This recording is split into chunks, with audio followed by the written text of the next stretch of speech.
Tout repose sur le fait de se développer soi-même, d'investir en soi. Une fois que j'ai pratiqué et réussi quelque chose pendant un certain temps, j'ai acquis une certaine crédibilité pour former les autres. Cela m'amène à la deuxième étape. Je le fais et vous êtes avec moi. Tout est une question de proximité. La seule façon dont je peux vous équiper, c'est que vous soyez avec moi et que vous me regardiez faire ce que je fais bien. Environ 89% de ce que nous apprenons se fait visuellement. Ainsi, en me voyant accomplir une tâche ou réussir dans un domaine, vous commencez à comprendre le processus. Pendant que je le fais, vous pouvez me poser des questions. John, pourquoi as-tu fait ça? Explique-moi. Cela fait partie de l'équipement. La première phase est « je le fais ». La deuxième phase « je le fais » et vous êtes avec moi.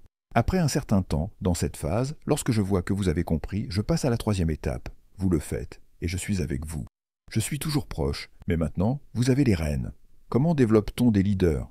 En leur permettant de pratiquer le leadership. On ne forme pas des leaders avec des connaissances, mais avec de la pratique et de l'expérience. Dans cette phase, je vous observe et je vous coach. Après, nous pouvons prendre un café pour discuter de ce que vous avez fait. Je vous donne des retours, j'améliore vos compétences et vous pouvez me poser des questions. Vous pratiquez, car c'est ainsi que vous vous améliorez. Mais vous vous améliorez vraiment lorsque vous pratiquez avec quelqu'un de compétent qui peut vous guider. La quatrième étape est « vous le faites ». La plupart des gens pensent qu'à cette étape, ils sont équipés. Mais il y a une cinquième étape, magique. Vous le faites et quelqu'un est avec vous. C'est là que l'on multiplie l'organisation. L'équipement est essentiel pour notre succès. La connexion avec les gens est tout aussi cruciale. J'ai écrit un livre intitulé « Everyone communicates, few connect ». Tout le monde communique, mais peu connecte. Il explore comment aller au-delà de la simple communication pour établir une véritable connexion avec les autres. En tant que leader, avant de diriger les gens, il faut les trouver. Beaucoup essaient de diriger sans comprendre ceux qu'ils dirigent. Si vous êtes agent immobilier et que vous montrez une maison à un client potentiel, vous devez connaître la maison, bien sûr, mais aussi la personne que vous accompagnez. Qu'est-ce qu'ils aiment? Qu'est-ce qui les motive? Lorsque j'enseigne le leadership, je parle des 7 motivations des gens, car nous ne sommes pas tous motivés de la même manière. Pour bien diriger quelqu'un, je dois découvrir ce qui le motive, pas ce qui me motive.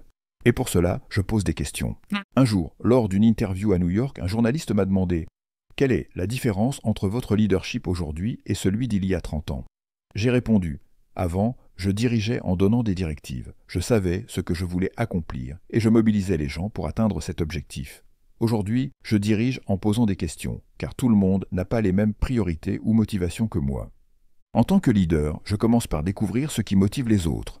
Si j'étais dans votre secteur, je prendrais le temps de connaître le client aussi bien que la maison que je leur montre. Il faut trouver les gens avant de les diriger. Coach Wooden disait à ses joueurs de basketball « Ne me dites pas ce que vous allez faire, montrez-le-moi ». En tant que leader relationnel, je base ma façon de diriger sur les actions des gens, pas sur leurs paroles. À un niveau de leadership fondé sur la permission, je ne me contente pas d'écouter, j'observe et je sers également. Servir est une énorme différence entre le leadership de position et le leadership relationnel. À un niveau de position, les gens me servent. À un niveau de permission, c'est moi qui sers. Je fais tout pour apporter de la valeur aux autres, pour les élever. Dans mes organisations, il arrive que des employés me disent « Je travaille pour vous ». Je leur réponds « Non, vous ne travaillez pas pour moi, vous travaillez avec moi. Je travaille avec vous. Je vous sers et vous me servez, créant ainsi une relation d'entraide mutuelle. Nous ne sommes pas obsédés par nos positions. Ce qui nous importe, c'est d'apporter de la valeur aux autres. Un leader qui évolue au niveau de la permission écoute bien, observe bien et sert bien. Quand j'étais jeune, j'avais un mentor nommé Lay. Lors d'un déjeuner, il m'a confié avoir écrit 5 livres. Bien qu'il n'ait jamais eu l'ambition d'être auteur, il m'a dit « J'écris des livres pour influencer des gens que je ne rencontrerai jamais ». Cette déclaration m'a profondément marqué. Ce jour-là, j'ai décidé « Je vais écrire des livres, je vais devenir auteur pour élargir mon influence sur des personnes que je ne connais pas ». Aujourd'hui, 85 livres plus tard, je continue. Avant de commencer à écrire, je voulais m'assurer de produire des ouvrages que les gens liraient et qui les aideraient réellement. Pendant 18 mois, j'ai étudié la réussite et interrogé des personnes couronnées de succès. À la fin de cette période, j'avais une feuille de route pour écrire. J'ai découvert que si vous maîtrisez 4 compétences, vous augmentez considérablement vos chances de réussir dans la vie. Ces 4 compétences sont essentielles pour être un réel succès. Si vous vous y consacrez entièrement, je vous garantis qu'elles vous mettront sur la voie de la réussite. Pendant plusieurs années, j'ai animé un séminaire intitulé « Comment être un vrai succès ?» qui était l'un de mes événements les plus populaires. Ce que j'y enseignais, c'est que ces compétences essentielles ne s'apprennent pas à l'école, mais elles changent radicalement votre trajectoire de vie. Le succès est centré sur soi, ma carrière, mon salaire, ma famille. Mais cela ne garantit pas le bonheur. Hier, j'ai passé une journée entière en studio avec Steve Harvey pour développer un produit numérique sur la connexion humaine. Entre les tournages, nous avons discuté de l'argent et du succès. Steve a évoqué un de ses amis milliardaires, profondément malheureux et peut-être même suicidaire. Le succès peut vous donner beaucoup, mais il est limité s'il reste uniquement centré sur vous. La signification, quant à elle, concerne les autres. Le succès, c'est ajouter de la valeur à soi-même. La signification, c'est ajouter de la valeur aux autres. Quand vous commencez à vivre avec l'intention d'enrichir la vie des autres, vous trouvez une satisfaction que rien d'autre ne peut offrir. J'ai rencontré des personnes réussies, mais malheureuses. En revanche, je n'ai jamais rencontré une personne significative et épanouie qui soit malheureuse. La signification nous élève à un niveau de vie supérieur. Je veux que vous soyez prospère dans votre entreprise et que vous gagniez beaucoup d'argent. Mais je veux aussi que vous trouviez cette signification. Il y a une dernière loi fondamentale à évoquer, la loi du processus. Cette loi dit que les leaders se développent quotidiennement, pas en un jour. Devenir un grand leader ne se fait pas en assistant à une conférence, en lisant un livre ou en vivant une seule expérience. C'est un processus. Vous pouvez décider de devenir leader aujourd'hui, mais il faudra du temps pour le devenir réellement. Je me souviens qu'à mes 20 ans, j'ai entendu Earl Nightingale dire « Si vous consacrez 1 heure par jour, chaque jour, à un sujet, en 5 ans, vous deviendrez expert. » J'ai choisi le leadership. Je croyais fermement que tout repose sur le leadership. Alors, j'ai commencé à consacrer 1 heure par jour à ma croissance en leadership. Au début, je me demandais combien de temps cela prendrait. Après 1 an, il me restait 4 ans. Après 2 ans, il en restait 3, et ainsi de suite.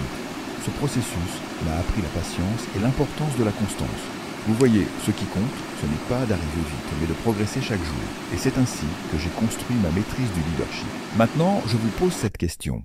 Que ferez-vous aujourd'hui pour investir dans votre développement ? Vous ne pouvez pas donner ce que vous n'avez pas.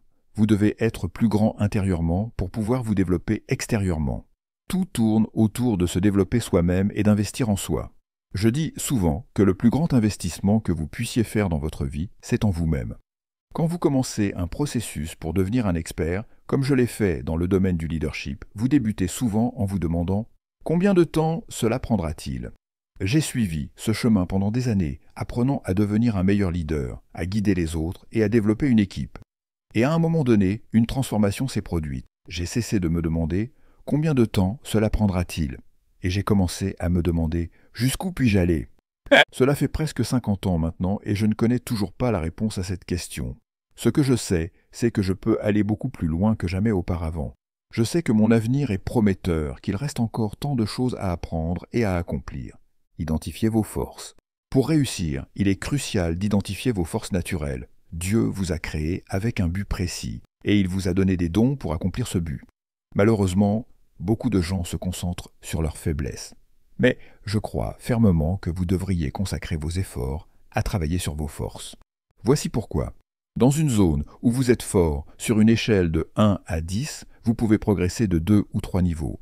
Mais si vous partez d'une faiblesse, mettons un 2, même avec beaucoup de travail, vous pourriez à peine atteindre un 5. Et devinez quoi ? Un 5, c'est juste moyen. Et les gens ne paieront pas pour la moyenne. Cependant, si vous partez d'un 7 et que vous progressez vers un 9 ou un 10, vous devenez exceptionnel. Les gens paient pour l'excellence, pas pour la médiocrité. Passez de puis-je à comment puis-je. Une des clés du succès réside dans la façon dont vous posez vos questions. Les personnes qui échouent se demandent souvent « puis-je ?» Ce type de question ouvre la porte aux excuses et aux obstacles. En revanche, les personnes qui réussissent se demandent « comment puis-je ?» Cette question présuppose déjà que vous allez réussir. Vous avez franchi la barrière du doute et êtes passé directement à la recherche de solutions. Les opportunités déguisées. Chaque opportunité se présente souvent sous forme d'un problème. Si vous vivez dans le monde du puis-je, ces opportunités passeront sous votre nez. Mais si vous adoptez une mentalité de « comment puis-je », vous transformerez chaque défi en une chance de progresser. Niveau 4. Développement des personnes. Au niveau 4 du leadership, les gens vous suivent pour ce que vous avez fait pour eux personnellement. Mon objectif est de vous amener à ce niveau. Pourquoi ? Parce qu'à ce niveau, vous commencez à multiplier votre impact. Au niveau 3, vous ajoutez de la valeur. Au niveau 4, vous la multipliez. Voici ce que les leaders font à ce niveau. Recrutez efficacement. Vous attirez les bonnes personnes. Positionnez stratégiquement. Vous placez les gens là où ils auront le plus grand impact. Équipez avec excellence. Vous leur donnez les outils et compétences nécessaires pour réussir. La différence réside dans le leadership. Tout repose sur le leadership. Comme je l'explique, dans les 21 lois irréfutables du leadership, la loi du couvercle stipule que votre niveau de leadership limite le niveau de succès que vous pouvez atteindre. Si vous êtes un leader moyen, disons un 5 sur 10, votre entreprise sera un 4. Mais si vous développez vos compétences en leadership pour atteindre un 7 ou un 8, votre entreprise peut également grandir. Apprenez de vos échecs. Le succès et l'échec vont de pair. Ce que vous apprenez de vos échecs façonne votre caractère et vous rend meilleur. Comme le disait un PDG que j'ai rencontré, je ne voudrais rien refaire car mes erreurs m'ont appris des leçons inestimables. Leadership par permission.